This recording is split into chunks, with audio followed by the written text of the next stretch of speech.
اللہ تعالی سورۃ النمل آیات 50 اور 51 میں فرماتے ہیں، وَمَكَرُوا مَكْرًا وَمَكَرْنَا مَكْرًا وَهُمْ لَا يَشْعُرُونَ فَانظُرْ كَيْفَ كَانَ عَاقِبَةُ مَكْرِهِمْ أَنَّا دَمَّرْنَاهُمْ وَقَوْمَهُمْ أَجْمَعِينَ۔ اور انہوں نے ایک داؤ کھیلا، سو ہم نے بھی ایک ایسا داؤ کھیلا کہ انہیں خبر بھی نہ ہوئی، پھر دیکھو کہ ان کے داؤ کا کیا انجام ہوا، ہم نے انہیں اور ان کی ساری قوم کو ہلاک کر دیا۔ صالح علیہ السلام کا گھر پہاڑ کی بلندی پر تھا۔ یہ فسادی لوگ ابھی اوپر چڑھ رہے تھے کہ زمین حرکت کرنے لگی۔ ایک چٹان اوپر سے لڑھکتی ہوئی آئی اور ان تمام کو پیس کر رکھ دیا۔ ان 9 فسادی لوگوں کی ہلاکت کے ساتھ ہی اللہ کے عذاب کی ابتدا ہو چکی تھی۔ چنانچہ صالح علیہ السلام نے اپنے ساتھیوں کے ساتھ اس بستی کو چھوڑ دیا، یعنی وہ ہجر کے علاقے سے نکل گئے۔ صبح ہوئی تو لوگوں نے ایک عجیب منظر دیکھا۔ قوم سمود کے تمام لوگوں کے چہرے زرد پڑ چکے تھے، وہ سب رونے لگے کیونکہ عذاب کے آثار شروع ہو چکے تھے۔ دوسرے دن تمام لوگوں کے چہرے آگ کی طرح سرخ ہو گئے اور تیسرے دن تمام کے چہرے سیاہ ہو چکے تھے۔ اپنی یہ حالت دیکھ کر سب لوگ رونے اور چیخ پکار کرنے لگے، اپنی قبریں کھودنے لگے۔ اب انہیں یقین ہو چکا تھا کہ عذاب کا وعدہ برحق تھا۔ اللہ تعالیٰ نے انہیں پہلی قوموں کی طرح ایک قسم کا عذاب نہیں دیا تھا، جیسے قوم نوح کو صرف طوفان کے ذریعے ہلاک کیا گیا، قوم عاد کو صرف طوفانی ہوا کے ذریعے ہلاک کیا گیا، لیکن قوم سمود کو اللہ تعالیٰ نے طرح طرح کے عذابوں سے دوچار کیا، اس لیے کہ انہوں نے اپنی مطلوبہ شرط پوری ہونے کے باوجود ایمان قبول نہیں کیا تھا۔ عذاب کی ابتدا زلزلے سے ہوئی، زمین حرکت کرنے لگی۔ اس کی وجہ سے وہ لوگ اپنے گھروں میں اوندھے کے اوندھے پڑے رہ گئے، ان میں اٹھنے کی طاقت تک نہ رہی۔ پھر آسمان میں سخت کڑاکا ہوا، اس کی ہولناک دہشت انگیز چنگھاڑ نے ان کے بھیجے پھاڑ کر رکھ دیے۔ ایک ہی لمحے میں ایک ساتھ وہ سب ڈھیر ہو گئے۔ ان کی ہلاکت اور تباہی کو بیان کرتے ہوئے اللہ تعالیٰ سورۃ الذاریات آیات 43 تا 45 میں فرماتے ہیں، وَفِي ثَمُودَ إِذْ قِيلَ لَهُمْ تَمَتَّعُوا حَتَّى حِينٍ فَعَتَوْا عَنْ أَمْرِ رَبِّهِمْ فَأَخَذَتْهُمُ الصَّاعِقَةُ وَهُمْ يَنظُرُونَ فَمَا اسْتَطَاعُوا مِنْ قِيَامٍ وَمَا كَانُوا منتصرين۔ اور سمود کے قصے میں بھی عبرت ہے، جب ان سے کہا گیا کہ تم کچھ دن تک فائدہ اٹھا لو، لیکن انہوں نے اپنے رب کے حکم سے سرتابی کی، اس پر انہیں ان کے دیکھتے دیکھتے تیز و تند کڑاکے نے ہلاک کر دیا، پس نہ تو وہ کھڑے ہو سکے اور نہ بدلہ لے سکے۔ اسی طرح سورہ ہود میں اللہ تعالیٰ نے ان کی تباہی کا نقشہ اس طرح کھینچا ہے کہ ایک زور کی کڑک نے ان ظالموں کو آ لیا، پھر تو وہ اپنے گھروں میں زانوں کے بل مردہ پڑے رہ گئے، ایسے گویا کہ وہ کبھی آباد ہی نہ تھے۔ سورۃ القمر میں اللہ نے ان کی رسوائی ان الفاظ میں بیان کی ہے، ہم نے ان پر ایک چیخ بھیجی، پھر وہ ایسے ہو گئے جیسے کانٹوں کی باڑ کا چورا۔ دوسری طرف صالح علیہ السلام اور ان کے ساتھیوں کو اللہ تعالیٰ نے اپنی رحمت سے نجات دی۔ اللہ تعالیٰ سورہ ہود آیت 66 میں فرماتے ہیں، فَلَمَّا جَاءَ أَمْرُنَا نَجَّيْنَا صَالِحًا وَالَّذِينَ آمَنُوا مَعَهُ بِرَحْمَةٍ مِنَّا وَمِنْ خِزْيِ يَوْمِئِذٍ إِنَّ رَبَّكَ هُوَ الْقَوِيُّ الْعَزِيزُ۔ پھر جب ہمارا فرمان آ پہنچا، ہم نے صالح اور ان پر ایمان لانے والوں کو اپنے فضل سے اس سے بچا لیا اور اس دن کی رسوائی سے بھی۔ یقیناً تیرا پروردگار نہایت توانا اور غالب ہے۔ اس قوم کے آثار آج تک باقی ہیں، مدینہ منورہ کے شمال مغرب میں ان کے گھر موجود ہیں۔ اب یہ علاقہ مدائن صالح کے نام سے مشہور ہے۔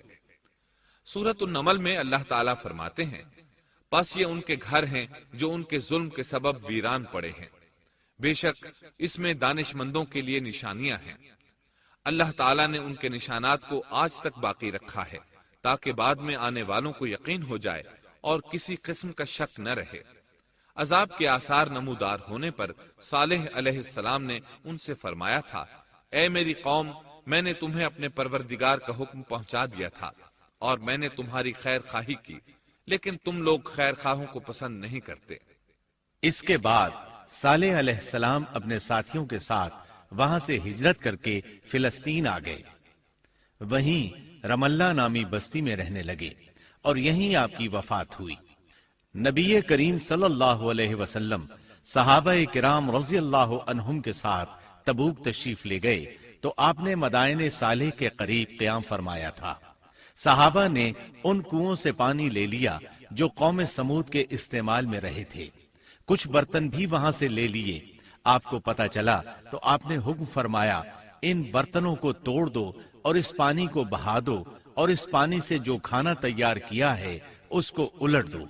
آپ نے انہیں ان گھروں میں داخل ہونے سے بھی روک دیا جن میں اللہ کا عذاب نازل ہوا تھا۔ آپ صلی اللہ علیہ وسلم نے فرمایا، میں ڈرتا ہوں تم پر بھی ایسا عذاب نہ آ جائے جیسا ان پر آیا تھا، اس لیے ان کے علاقے میں داخل نہ ہوا کرو، اور اگر داخل ہونا پڑ جائے تو روتے ہوئے داخل ہوا کرو، اور رونا نہ آئے تو رونے جیسی شکلیں بنا لیا کرو تاکہ تمہارا شمار ظالموں میں نہ ہو۔ اللہ تعالیٰ فرماتے ہیں، ألا إن ثمود كفروا ربهم ألا بعدا لثمود۔ آگاہ رہو، قوم سمود نے اپنے رب سے کفر کیا، سن لو ان سمودیوں پر پھٹکار ہے۔ قرآن میں ان کا قصہ 26 سے زائد مرتبہ بیان کیا گیا ہے۔ اس کے بعد لوگ ایمان کی حالت میں امن چین کی زندگی بسر کرنے لگے، لیکن پھر نئے سرے سے ان میں خرابی پیدا ہوئی۔ شیطان نے پھر اپنا کام دکھایا، ان کے دلوں میں وسوسہ ڈالا اور فلسطین، عراق، مصر اور جزیرے کے نواحی علاقوں میں شرک پھیل گیا۔ لوگ ایک بار پھر کفر کی طرف پلٹ پڑے۔ اس پورے قصے میں چند عبرتیں ہیں، آئیے ذرا ان کا بھی ذکر ہو جائے۔ اللہ تعالیٰ کی اونٹنی اگرچہ سیدنا صالح علیہ السلام کی نبوت کا ایک نشان تھی، ان کی سچائی کا ثبوت تھی، لیکن قرآن کریم کی وضاحت یہ ہے کہ وہ قوم سمود کی آزمائش کے لیے تھی اور وہی ان کی ہلاکت کا نشان ثابت ہوئی، جیسا کہ سورۃ القمر میں اللہ تعالیٰ فرماتے ہیں، إنا مرسل الناقة فتنة لهم فارتقبهم واصطبر۔ بے شک ہم اونٹنی کو ان کی آزمائش اور امتحان کے لیے بھیجنے والے ہیں، پس تو ان کے انتظار میں رہ اور صبر اختیار کر۔ سنت اللہ یہ رہی ہے کہ اگر وہ اپنے پیغمبر کو کسی قوم کی ہدایت کے لیے بھیجے اور قوم اس کی ہدایت پر کان نہ دھرے تو ضروری نہیں کہ وہ قوم ہلاک کر دی جائے، لیکن جو قوم اپنے نبی سے اس وعدے پر نشان طلب کرے کہ اگر ان کا مطلوبہ نشان ظاہر ہو گیا تو وہ ایمان لے آئیں گے، اور پھر نشان آ جانے کے بعد وہ ایمان نہ لائے تو اس قوم کی ہلاکت یقینی ہے۔ اللہ تعالیٰ پھر اس قوم کو معاف نہیں کرتے جب تک کہ وہ تائب نہ ہو جائے اور اللہ کے دین کو قبول نہ کرے، یا عذاب الہی سے صفحہ ہستی سے مٹ کر دوسروں کے لیے عبرت کا نشان بن جائے۔ لیکن اس سنت سے نبی کریم صلی اللہ علیہ وسلم کی امت مستثنا ہے، اس لیے کہ آپ صلی اللہ علیہ وسلم نے وضاحت فرمائی ہے، میں نے اللہ تعالیٰ سے دعا مانگی ہے کہ اللہ تعالیٰ میری امت میں عذاب عام مسلط نہ فرمائے، اور اللہ نے میری دعا قبول فرما لی۔ قرآن میں اللہ تعالیٰ نے نبی کریم صلی اللہ علیہ وسلم کی اس بات کی یوں تصدیق کی ہے، وما كان الله ليعذبهم وأنت فيهم۔ اے رسول، اس حال میں کہ تو ان میں موجود ہے، اللہ تعالیٰ ان کافروں پر عذاب مسلط نہیں کرے گا۔ اور یہ ایک خطرناک غلطی ہے۔ نفس کا دھوکہ ہے کہ انسان عیش و عشرت اور دنیاوی جاہ و جلال کو دیکھ کر یہ خیال کر بیٹھے، یہ گمان کر لے کہ جس قوم یا فرد کے پاس یہ سب کچھ موجود ہے وہ ضرور اللہ تعالیٰ کے سائے میں ہے، اور یہ کہ ان کی یہ خوش عیشی اس بات کی علامت ہے کہ اللہ تعالیٰ کی خوشنودی ان کے ساتھ ہے۔ یہ نفس کا دھوکہ ہے، غلط فہمی ہے، بلکہ کج فہمی ہے۔ قرآن کریم کے اس واقعے میں جگہ جگہ اس بات کی وضاحت ہے کہ بعض اوقات زیادہ سے زیادہ خوش عیشی زیادہ سے زیادہ عذاب کا پیش خیمہ ثابت ہوتی ہے، اگرچہ قوموں کے لیے اس کی مدت چند ماہ یا چند سال نہیں بلکہ گھبرا دینے والی مدت ہی کیوں نہ ہو، مگر ہر قسم کی دنیاوی کامیابیوں اور خوش عیشیوں کے ساتھ جب ظلم، سرکشی اور غرور کسی قوم کا مستقل شعار بن جائے تو سمجھ لو اس کی تباہی اور ہلاکت کا وقت قریب آ پہنچا۔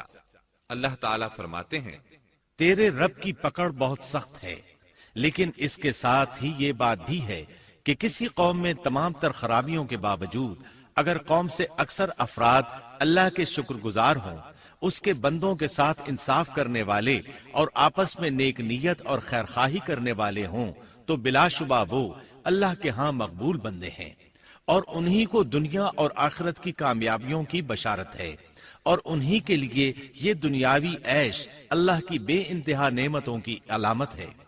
انہی الفاظ پر سیدنا صالح علیہ السلام کا قصہ اختتام کو پہنچا۔